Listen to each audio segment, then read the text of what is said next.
মহাগ্রন্থ আল কোরআনকে ভোজপাতা আখ্যায়িত এবং নিজেকে ইমাম মাহদী দাবি করা রাজবাড়ির গোয়ালন্দের আলোচিত পীর নুরাল পাগলকে কাবার আদলে 12 ফুট উঁচু স্থানে কবর দেওয়ায় ফুঁসে উঠেছে তৌহিদি জনতা এবং ঈমান আকিদা রক্ষা কমিটি।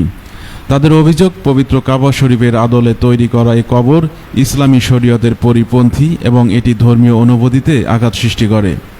তথাকথিত ভণ্ড ইমাম মেহেদীর দাবিদার আবির্ভাব হয়েছে 80-র দশক থেকে।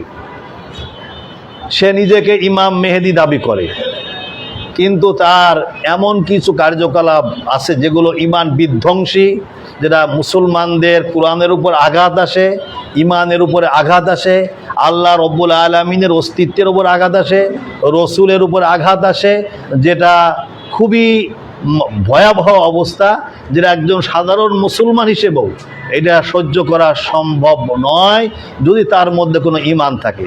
যেমন আমরা তার কিছু ঈমান বহির্ভূত যে বিষয়গুলো উল্লেখ করতে পারি। প্রথমত, যে তার মৃত্যুর পরে তার কবরটাকে 12 ফিট উঁচু বেদি করে সেখানে খ্রিস্ট ধর্মের নাম, সে মুসলমান কিন্তু কবরটা দেওয়া হয়েছে খ্রিস্ট ধর্মের অনুযায়ী, অর্থাৎ 12 ফিট উঁচু করে, যেটা কোরআন সুন্নাহ বহির্ভূত কবর দেওয়া হয়েছে। সে বেঁচে থাকা অবস্থায় কলেমা বিকৃত করেছে, এখনও তার অনুসারীরা কলেমা বিকৃত করে থাকে। তারা বলে লা ইলাহা ইল্লাল্লাহ ইমাম মেহেদী রাসূলুল্লাহ, বলে নাউজুবিল্লাহ। হ্যাঁ, এ বলতো। আজানের বাক্য পরিবর্তন করে সে নিজে প্রবর্তিত আজান প্রচার করত। সে আজানে বলতো আশহাদু আন্না ইমাম মেহেদী রাসূলুল্লাহ, বলতো। 4 নম্বর হলো মহাগ্রন্থ আল কোরআনকে সে বলতো ভোজপাতা, এবং মহাগ্রন্থ আল কোরআন সে অবমাননা করেছে। তার প্রমাণ আজকে গোয়ালন্দ বিএনপি সভাপতি তিনি নিজে বক্তব্য রেখেছেন আমাদের সামনে। বর্তমান যিনি আবুল কাশেম সাহেব আছেন, তিনি বললেন যে আমি একদিন তার দরবারে গেলাম, সে কোরআন হাতে নিয়ে বলে কোরআন তো ভোজপাতা, এই বলে কোরআনকে সে সুরে নিক্ষেপ করে দিল, সে পায়ের তলে পদদলিত করলো সে। এই জন্য তখন সে বলল যে আমি ওর পরের থেকে আমি তার দরবার থেকে বের হয়ে আসছি, আর যাই নাই। যা হোক, সে বললো তারপর তো আমি আন্দোলন করেছি। উনিও নিজে এই আন্দোলনের সাথে একাত্মতা ঘোষণা করেছে। এরপরে নিজে ইমাম মেহেদী দাবি করত, কিন্তু তার অনুসারীরা নামাজ পড়ে না, এবং যারাও বা নামাজ পড়ে পূর্ব দিকে ফিরে নামাজ পড়ে, অনেকে আছে। তার দরবারের দরুদ শরীফ পড়ে আবার রসুলের উপরে, এবং তার দরবারে দরুদ শরীফকে বিকৃত করে এই ইমাম মেহেদী, তথাকথিত ভণ্ড ইমাম মেহেদী, তার নামে দরুদ পড়া হতো। ইতোমধ্যে তৌহিদি জনতার চাপে কাবা শরীফের আদলে করা নুরাল পাগলের কবর স্থানটির কালো রং পরিবর্তন করে নীল রং করা হয়েছে। তবে 12 ফুট উঁচু থেকে তার কবর এখনও নিচে নামানো হয়নি। এ নিয়ে তৌহিদি জনতার মধ্যে চরম উত্তেজনা সৃষ্টি হয়েছে। আগামী 4 সেপ্টেম্বরের মধ্যে এ ব্যাপারে কোনো সিদ্ধান্ত না এলে কঠোর হুঁশিয়ারি দিয়েছেন তৌহিদি জনতা। অনেক ইসলাম বহির্ভূত কোরআন সুন্নাহ সরাসরি আঘাত, আকিদার আঘাতের আগে এই ধরনের অনেক কার্যকলাপ করে সে দিয়েছে। এবং আমরা দেখলাম, আমরা সরজমিনে গিয়েছিলাম, দেখলাম যে তার কবরটা দক্ষিণ দিকে মুখ দিয়ে, আমরা সাধারণত কবর দিই ইসলামের রীতি অনুযায়ী যে উত্তরে মাথা, দক্ষিণে পা, কেবলার দিকে মুখ করে আমরা কবর দিয়ে থাকি। কিন্তু তার কবরটা দেওয়া হয়েছে দক্ষিণে মাথা দিয়ে, উত্তরে পা দিয়ে, এইভাবে কবর দেওয়া হয়েছে। আমরা এইভাবে তার দরবারে ভণ্ডামির কোনো শেষ নাই। এ নিয়ে জেলা ও উপজেলা এবং পুলিশ প্রশাসন কবরটি পরিদর্শন করে সমস্যা নিরসনে উভয় পক্ষের সাথে কয়েক দফা আলোচনা করেছেন। আমরা জানেন যে আমরা যখন নাকি পুরা সহ গোয়ালন্দ সহ সারা জেলায় এর ছড়িয়ে পড়ল কার্যকলাপ, তখন তৌহিদি জনতা তারা ফুঁসে উঠেছে, একটা বিস্ফোরণ ঘটে যাবে এই অবস্থা অনুভব করেই আমাদের সম্মানিত জেলা প্রশাসক মহোদয় এবং পুলিশ সুপার মহোদয় সহ উপরে কর্মকর্তারা, আমাদের যারা ইসলামিক রাজনীতিবিদ এবং সুশীল সমাজ এবং যারা ইমাম কমিটির জেলা ইমাম কমিটির নেতৃবৃন্দ এবং অন্যান্য সংগঠনের নেতৃবৃন্দকে তারা ডেকে আমাদের সাথে পরামর্শ করলেন। আমরা তাদের সামনে 3টা বৈঠক করেছি। সর্বশেষ নুরাল পাগলের রাস্তানায় অনৈতিক কার্যকলাপের প্রতিবাদে ৩ সেপ্টেম্বর সকালে রাজবাড়ী প্রেস ক্লাবে সংবাদ সম্মেলন করেন জেলা ঈমান আকিদা রক্ষা কমিটি। সংবাদ সম্মেলনে আগামী ৪ সেপ্টেম্বরের মধ্যে ১২ ফুট উঁচু হতে নুরাল পাগলের কবর সমতলে এবং কবরস্থানে দাফন করার দাবি জানানো হয়। অন্যথায় কাবা শরীফের আদলে গড়া কবর সহ নুরাল পাগলের রাস্তানা ভেঙে গুড়িয়ে দেওয়ার ঘোষণা দেওয়া হয়।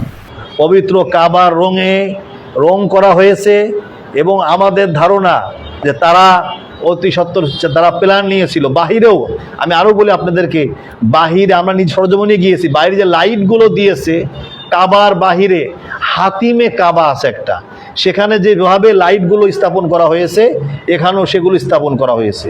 আমরা ধারণা করছি যে তারা মৃত্যুর পরে, ওই মৃত্যু হয়ে গিয়েছে, এখন তার অনুসারী যারা আছে এখানে তারা কাবার মতো তোয়াফ করবে, আর তোয়াফ করে তারা বলবে যে বাইতুল্লাহ আর যেতে হবে না, এখানেই এই ভণ্ড নুরুর দরবারে তোয়াফ করলেই হজ আদায় হয়ে যাবে এবং তারা এখান থেকে অর্থ আদায় করবে। এই পরিকল্পনা করেই তারা কাবার আদলে কবর দিয়েছে, কাবার রঙে রঙিন করেছে, কাবার মতো বর্ডার করেছে, হুবহু কাবার আদলেই তারা কবরটা করেছে। কিন্তু আমাদের আজকের দাবি হলো আমরা কবর ১২ ফিট উঁচু, কোরআন সুন্নাহ বিরোধী এবং এখানে সর্বোচ্চ শিরকি কোরআন সুন্নাহ বিরোধী কাজ চলবে। এটা রাজবাড়ির তৌহিদি জনতা কখনোই মেনে নেবে না এটাকে। এই জন্য আমরা আগামী বৃহস্পতিবার পর্যন্ত জেলা প্রশাসক এবং পুলিশ সুপার মহোদয়, রাজবাড়ির ঊর্ধ্বতন কর্মকর্তারা আমাদের আশ্বস্ত করেছে, তারা টাইম নিয়েছে আগামীকাল ৪ তারিখ বৃহস্পতিবার পর্যন্ত আমরা সহযোগিতা করতে চেয়েছি। কিন্তু আমাদের অলরেডি আমাদের ৫ থানায় কার্যক্রম চলছে। বিষয়টা আপনারা জেনে রাখবেন, এটা কিন্তু শুধু রাজবাড়ী জেলায় নয়, আমাদের আজকেও 2টা মিটিং হয়েছে, একটা হলো বালিয়াকান্দিতে আর একটা গলন্দতে আমরা করে এসেছি। আমাদের আজকে বিকালে আছে পাংশায়, কালকে আছে আমাদের কোথায়, কালোখালীতে। আমাদের কিন্তু পুরা জেলায় এটা কিন্তু ছড়িয়ে গিয়েছে, তৌহিদি জনতা কিন্তু ফুঁসে উঠেছে। আমরা আশা করছি যে এটা জনতার ঢল নামবে, তখন আমাদের নিয়ন্ত্রণের বাহিরে চলে যাবে। এজন্য আমরা আশা করছি যদি আমাদের প্রশাসন, ডিসি এবং এসপি মহোদয়কে আমরা অনুরোধ করব, কালকের মধ্যেই এই ১২ ফিট উঁচু কবরকে নিচু করতে হবে। এবং আমাদের দাবি, চিরতরের জন্য ইমাম মেহেদী দাবিদার তার অনুসারীরা করতে পারবে না, এবং কালেমা বিকৃত করতে পারবে না। তার ছেলে যে মুসলমানদেরকে বিভিন্ন প্রলোভন দেখিয়ে যে খ্রিস্ট ধর্ম অনুসারী করছে, এগুলোর থেকে ফিরে আসতে হবে। এবং আমাদের দাবি আর একটা, যে তার কবরকে খুঁজে পাশের গোরস্থানে নেওয়া হোক। কবর ওখানে থাকতেই পারবে না, কবর যদি থাকে ওখানে আবার শিরকি কাজ শুরু হবে।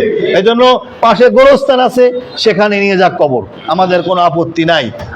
গত ২৩ আগস্ট ঢাকার একটি হাসপাতালে চিকিৎসাধীন অবস্থায় ইন্তেকাল করেন রাজবাড়ীর গলন্দ পাক দরবার শরীফের পীর নুরুল হক ওরফে নুরাল পাগল। এরপর দরবারের মধ্যে কাবা ঘরের আদলে তৈরি করা ১২ ফুট উঁচু একটি ঘরের মধ্যে তাকে বিশেষ ব্যবস্থায় দাফন করা হয়। জানা গেছে, গলন্দ পৌরসভার ৫ নং ওয়ার্ডের বাসিন্দা নুরুল ইসলাম ৮০ দশকে নিজেকে ইমাম মাহদী দাবি করে নিজ বাড়িতে দরগা গড়ে তোলেন, কিন্তু গণ আন্দোলনের মুখে তৎকালীন সময়ে তিনি এলাকা থেকে পালিয়ে যান। পরে ১৯৯৩ সালে আদালতে মুসলিকা দিয়ে তিনি এলাকায় ফিরে আসেন। এরপর তিনি পূর্বের মতো তার কর্মকাণ্ড চালিয়ে যেতে থাকেন।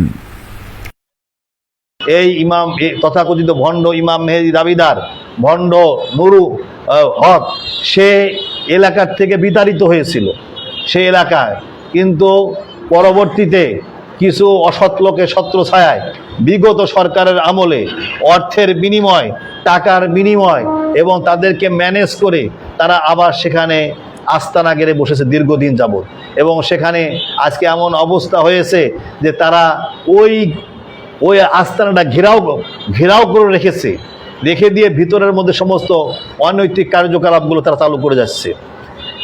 ব্যাপারটা আরও ঘনীভূত হয়। এই ব্যাপারটা সবচেয়ে বেশি জঘন্যতম আকার ধারণ করে বিগত 23শে আগস্ট যে মারা যাওয়ার পরেই আরও এটা বিস্তার লাভ করে। তার মৃত্যুর পূর্বেই সে কাবার আদলে 12 ফিট উঁচু বেদি তৈরি করে মৃত্যুর পর তাকে সেই বেদির উপরে অর্থাৎ 12 ফিটের উপরে কবর দেওয়া হয়। নুরাল পাগলের বড় ছেলে সরাসরি খ্রিস্টান ধর্ম প্রচার করছেন এবং বিভিন্ন এলাকায় টাকার বিনিময়ে বিভিন্ন জনকে মুসলমান থেকে খ্রিস্টান ধর্মে রূপান্তরিত করছেন বলে সংবাদ সম্মেলনে অভিযোগ করা হয়।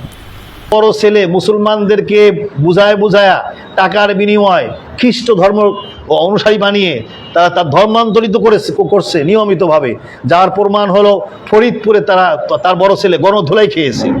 হ্যাঁ, ঈশান গোপালপুরে সে এরকমভাবে কি খ্রিস্ট ধর্ম অনেকে বানিয়েছে, রাজবাড়িতেও করেছে, সে রাজবাড়িতে প্রমাণ আছে আমাদের কাছে।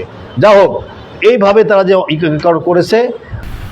সংবাদ সম্মেলনে শুধু নুরাল পাগলের আস্তানা উচ্ছেদই নয়, তার পক্ষ নিয়ে নুরাল পাগলের কবর রক্ষা এবং এলাকার মানুষকে ম্যানেজ করার চেষ্টায় লিপ্ত থাকা স্থানীয় এক সাংবাদিকের বিরুদ্ধে আইনগত ব্যবস্থা নেওয়ারও দাবি জানানো হয়। তার তথাকথিত বিআই, যেটা আপনাদের মানে আপনারা মনে করেন না সাংবাদিক নামে কলঙ্ক, সে হলো আপনাদের গোয়ালন্দ প্রেস ক্লাবের সাধারণ সম্পাদক দাবিদার।